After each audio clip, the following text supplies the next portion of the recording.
Hello everyone, আজ আবার একটা আই মেকআপের টিউটোরিয়াল নিয়েছি। এটা হচ্ছে ফুল কাট ক্রিজ আই মেকআপ। তো এখানে আইব্রোটা আমি এঁকে রেখেছিলাম। আর এরপর তোমরা এই অরেঞ্জ শেড নেবে, ক্রিজের ঠিক মিডিলটায় তোমরা এটাকে ব্লেন্ড করবে। তো এটা ভালো করে ব্লেন্ড হয়ে যাওয়ার পর ওপর থেকে একটু ইয়েলো কালার নিয়ে ব্লেন্ড করছি। ব্লেন্ড হয়ে গেলে এরপর ফের অরেঞ্জটা নেব, আবার অরেঞ্জের ওপরেই আবার ব্লেন্ড করব। এইভাবে 2-3 বার রিপিট করবে। অরেঞ্জ আর ইয়েলো এইভাবে একটু রিপিট করবে যতক্ষণ না ভালোভাবে ব্লেন্ড হয়ে যায়। এরপর আমরা একটা কনসিলার নেব।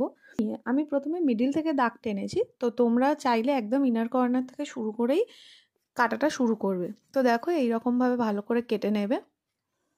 ক্রিজ লাইন বরাবর কাটবে বা তার থেকে একটু বেশি কাটতে পারো, তবে চেষ্টা করবে ক্রিজ লাইন বরাবরই কাটার। তো এটা ভালোভাবে কাটা হয়ে গেছে। এর মধ্যে আর একটু কনসিলার দিয়ে ভালো করে জায়গাটা লাইট করে দিচ্ছি। ডামির ওপর ক্রিজটা যতটা ক্লিয়ার হয়, অরিজিনাল স্কিনের ওপর কিন্তু একটু প্রথমে টেরাবেকা লাগে। তার জন্য ক্রিজটা কাটার সময় কিন্তু খুব ভালোভাবে আর খুব নিখুঁতভাবে কাটতে হবে।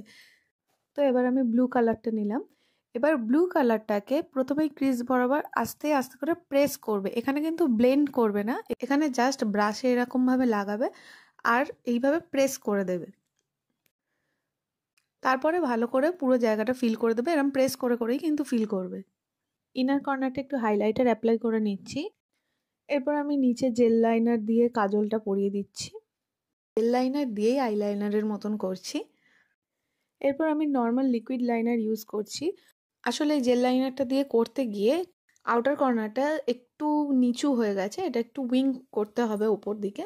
যাই হোক, এটাকে আমি ঠিক করে দেবো। এর থেকে তোমরা এটাও শিখে নিতে পারবে যে আইলাইনার যদি কোনো রকমভাবে মিস্টেক হয় তাহলে সেটাকে আবার কি করে ঠিক করবে। তো যাই হোক, আইলাইনারটা আমার পরানো হয়ে গেছে। এরপর আমি নিচের লাইনটায় কাজলের সাথে একটু অরেঞ্জ দিচ্ছি। সেম যে অরেঞ্জটা আমি ওপরে ইউজ করেছিলাম সেই অরেঞ্জটাই। অরিজিনাল স্কিনে এই ব্লেন্ড করাটা একটু ইজি, কিন্তু এই ডামির ওপর যেহেতু এটা সিলিকন একটু কেমন কেমন হয়ে যায়, একটু ব্রাশটা ইউজ করতে একটু অসুবিধা হয়, কেমন আটকে আটকে মতন যায়। তবে ঠিক আছে, অসুবিধা নেই। তো অরেঞ্জটার নিচে আবার ইয়েলোটা দিয়েও একটু ব্লেন্ড করব। তো এই অরেঞ্জটা দেওয়া হয়ে গেছে। এরপর একটু কনসিলার নিলাম, নিয়ে ওই যে কাজলটা আমার এক্সট্রা মানে বেরিয়ে গিয়েছিল জেল লাইনারটা, ওটাকে আমি ফিক্স করব, মানে আইলাইনারটা প্রপার করব।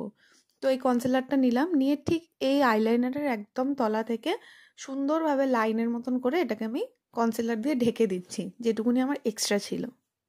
তো এরপর আমি অরেঞ্জ আর ইয়েলোটা দিয়ে আবার একটু স্মাচ করে দিচ্ছি তলাটা। এবার এটা আমাদের কমপ্লিট। ল্যাশ লাগিয়ে দিলাম। কেমন হয়েছে তোমরা অবশ্যই জানিও।